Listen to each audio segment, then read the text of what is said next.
Tujuan Gus Dur adalah agar paragraf pertama Mukadimah UUD 1945 bisa diwujudkan, yaitu menghilangkan penjajahan atas bangsa Palestina. Indonesia hanya bisa berkomunikasi dengan pihak Palestina, tapi tidak dengan pihak Israel, karena tidak punya hubungan diplomatik.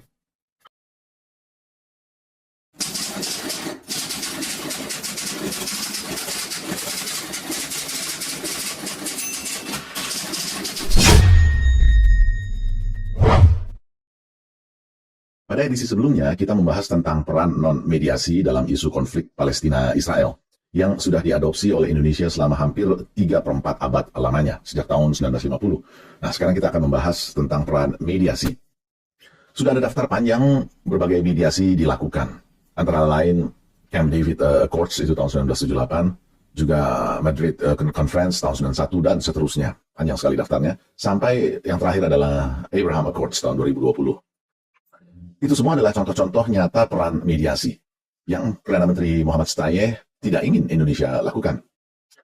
Daftar mediasi sepanjang ini yang dilakukan sepanjang puluhan tahun dan melibatkan the best brains the world had to offer, intinya bicara tentang two-state solution, yaitu solusi koeksistensi dua negara. Ini terkait dengan poin pertama usulan dari Presiden Jokowi di Forum Oki tahun 2017 itu. Silakan simak edisi sebelumnya, ini dibahas di sana. Gagasan two-state solution sendiri sudah mulai dibicarakan di PBB oleh dunia ketika PBB meluncurkan Partition Plan di tahun 1947. Ini sejalan dengan resolusi PBB nomor 194. Jadi ini barang lama. Nah, peta yang Anda saksikan ini pada intinya berbicara tentang two-state solution, yang masalah mendasarnya adalah soal batas wilayah, berarti soal perbatasan. Anda lihat, perubahan wilayah sejak 1947 sampai hari ini, present day, jelas pihak Palestina belum bisa menerima perbatasan versi peta ini. Perdana Menteri Stayeh ingin Palestina kembali ke peta pra-1967. Lepas dari luasnya ketidakpuasan di balik perubahan-perubahan peta ini, faktanya apa yang memungkinkan peta ini berubah hanyalah jalan mediasi, bukan non-mediasi seperti yang dianut Indonesia selama ini. Per hari ini, berbagai mediasi itu memang masih jauh dari sempurna. Tetapi kemungkinan perdamaian Palestina hanya ada dalam jalan mediasi, bukan non-mediasi. Dan hal inilah yang dilihat oleh Gus Dur. Tujuan Gus Dur adalah agar paragraf pertama Mukadimah UUD 1945 bisa diwujudkan, yaitu menghilangkan penjajahan atas bangsa Palestina. Diplomasi non-mediasi Indonesia selama ini juga mengklaim tujuan yang sama, dan masih meyakini sampai hari ini bahwa politik himbauan, usulan kecaman melalui forum multilateral adalah jalan terbaik. Tidak ada alternatif, sudah hampir 3/4 abad lamanya. Justifikasi formalnya adalah visi geopolitik Soekarno di dekade 1950-an. Sudah dibahas sebelumnya. Di balik justifikasi formal ini adalah politik dalam negeri. Foreign policies are greatly influenced by the domestic political interest. Ini dalil politik negara manapun, dalil politik luar negeri negara manapun. Pemerintahan yang dihasilkan dari pemilu inilah yang menentukan. Pertanyaannya sekarang, apakah Indonesia bisa terlibat langsung dalam model-model mediasi semacam ini? Tidak bisa. Karena posisi diplomatik Indonesia dengan para pihak yang terkait dengan konfliknya itu adalah asimetris, bukan simetris. Indonesia hanya bisa berkomunikasi dengan pihak Palestina, tapi tidak dengan pihak Israel, karena tidak punya hubungan diplomatik. Saya cerita sedikit ya. Sebelum keberangkatan saya tahun 2002 untuk suatu tugas belajar ke Israel, Gus Dur itu memberikan briefing begini. Segitiga itu perlu 3 titik yang membentuk 3 sudut. Kalau hanya bertumpu pada 2 titik, itu namanya garis. Ini kondisi asimetris. Nah, untuk bisa berdiri di atas 2 sudut di bawah Palestina dan Israel, Indonesia harus memiliki hubungan diplomatik dengan keduanya. Ini namanya kondisi simetris. Inti dibalik konsep two-state solution, satu solusi dua negara, itu tadi sudah disebut soal perbatasan. Nah, sekarang mari kita lihat bagaimana Palestina masih sangat tidak berdaya dalam soal ini. Anda perhatikan peta present day. Yang biru tua itu teritori Palestina, dan yang abu-abu teritori Israel. Kita abaikan dulu segala perdebatan kenapa petanya bisa jadi seperti yang Anda lihat. Juga kita abaikan dulu soal rencana Abraham Accords-nya Presiden Trump, itu peta masa depan yang sedang dimediasikan. Kita fokus pada fakta atau kenyataan hari ini. Kalau peta present day itu kita zoom in di sekitar Yerusalem Timur dan Ramallah, ini sekedar sebagai contoh saja ya. Nah, wilayah Yerusalem Timur dan Ramallah ini merupakan wilayah yang diklaim sebagai ibu kota Palestina. Bahkan terlihat seperti ini. Wilayah ini masuk dalam teritori tepi barat Sungai Yordan yang dalam bahasa Inggris disebut West Bank. Dan sebagai gambaran Anda, luas West Bank itu lebih kecil dari Jabodetabek. West Bank itu sekitar 5.800 km persegi atau 580.000 hektar. Jabodetabek sekitar 6.400 km persegi atau 640.000 hektar. Informasi ini penting supaya Anda bisa mengira-ngira jaraknya. Nah, yang di bawah kontrol Palestinian Authority adalah area A yang hijau dan B yang merah. Yang di bawah kontrol Israel, area C yang pink dan Yerusalem Timur yang biru. Perhatikan beberapa crossing lines kuning yang saya tandai di peta itu. Crossing lines kuning itu mau menggambarkan mobilitas sosial orang Palestina dari wilayah tempat tinggalnya menuju ke wilayah Palestina lainnya untuk berbagai urusan, tempat kerja, pasar, sekolah, rumah sakit, dan sebagainya. Namun, mereka harus melewati wilayah Israel. Jadi, dari area B ke area B lainnya via area C. Selanjutnya, perhatikan dua foto berikut. Foto pertama menggambarkan orang-orang Palestina harus bongkar barang dagangan mereka oleh karena diterapkan roadblock oleh Israel, di mana mereka tidak boleh menggunakan kendaraan, harus on foot, jalan kaki, untuk menyeberangkan dan memuatkan barang-barang itu pada truk lain yang telah menunggu di seberang. Foto kedua menggambarkan orang-orang Palestina harus melewati checkpoints atau gardu pemeriksaan untuk melintas di wilayah Israel, padahal mereka mau ke wilayah Palestina lainnya. Nah, Anda sekarang sudah paham hubungan antara kedua foto terakhir dengan crossing lines warna kuning yang saya gambarkan di peta itu. Bayangkan begini,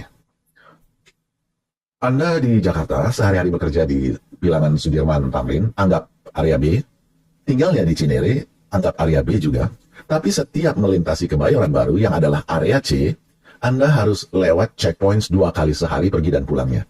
Itu baru urusan Anda pribadi, belum istri Anda, anak Anda, saudara-saudara Anda. Ini baru soal mobilitas sosial sehari-hari. Yang terkait aquifers juga masalah. Tidak ada manusia yang bisa hidup tanpa air. 40% dari kebutuhan air Israel sekarang ini disuplai dari wilayah tepi barat, West Bank. Alam Palestina itu tidak seperti di Indonesia, yang kolam susu kata Kus Plus. Kalau kita coblos, ya hampir pasti tanahnya, hampir pasti keluar airnya. Ada 3 aquifers utama di West Bank, Yarkon Taninim Aquifer, lalu Gilboa Shon Aquifer, dan East Aquifer. Dalam perjanjian Oslo II tahun 1995, Israel itu dapat jatah air 4 kali lipat daripada jatah air Palestina, atau ekuivalen dengan 80% dari Joint Aquifer Resources, jadi dari totalnya.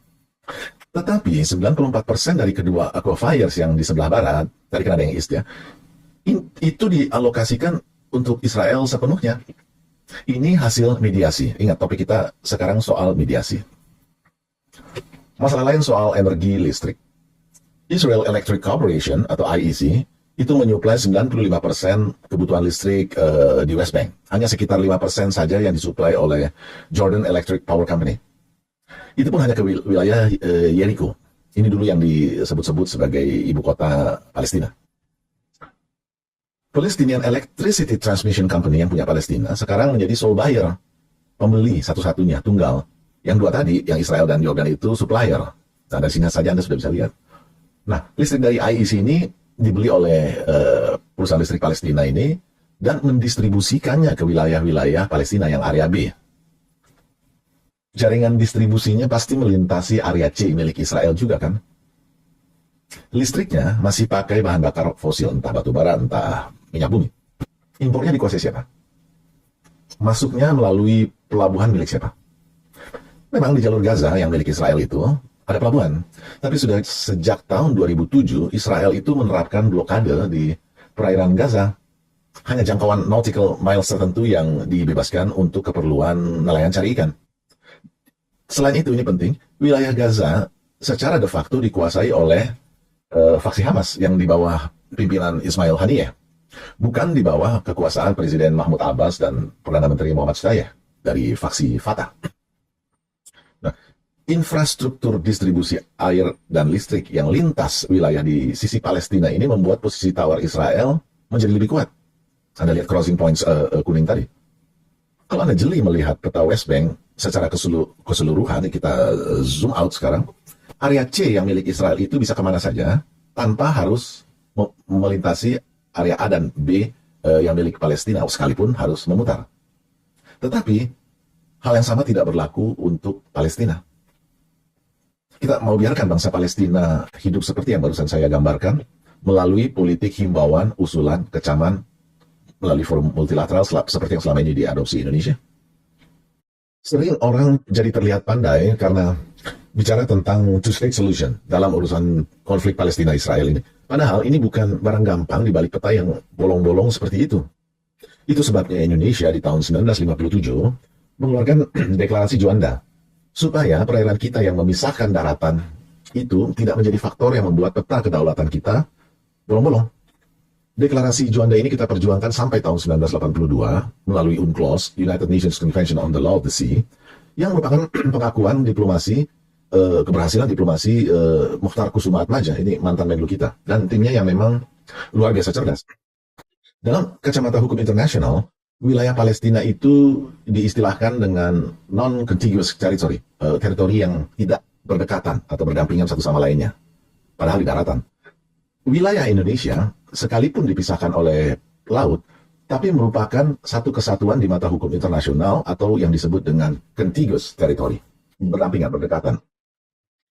Gus Dur melihat Indonesia bisa memberikan sumbangsih pengalaman panjang diplomasinya untuk mempersatukan kedaulatan wilayahnya dari tahun 57 sampai 82 ke dalam proses perdamaian di Palestina kalau kita mengambil pendekatan mediasi. Dan hal inilah yang membuat Gus Dur dulu ingin Indonesia membuka hubungan diplomatik dengan Israel, supaya dalam mediasi kita bisa membela kepentingan Palestina, bisa berkontribusi lebih konkret dalam proses perdamaian di Timur Tengah. Gus Dur menyimpulkan briefingnya kepada saya begini.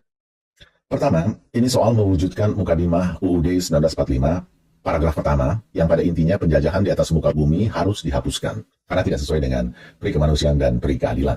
Kedua, ini adalah soal cara bagaimana menghilangkan penjajahan atas bangsa Palestina ini. Bagi Gus Dur, Indonesia perlu melakukan terobosan dengan mengambil peran mediasi, meninggalkan peran non-mediasi yang sudah sejak tahun 1950 kita adopsi, yang konkretnya adalah politik himbauan, usulan, kecaman melalui forum multilateral. Ketiga, Indonesia punya pengalaman diplomasi kedaulatan wilayahnya melalui UNCLOS tadi itu, yang dimulai sejak tahun 57 sampai berhasil di tahun 1982. Keempat, ini poin menarik menurut saya, terkait peran mediasinya seperti apa. Poin keempat Gus Dur inilah yang membuka mata saya betapa strategisnya langkah-langkah yang akan diambil oleh beliau dulu itu.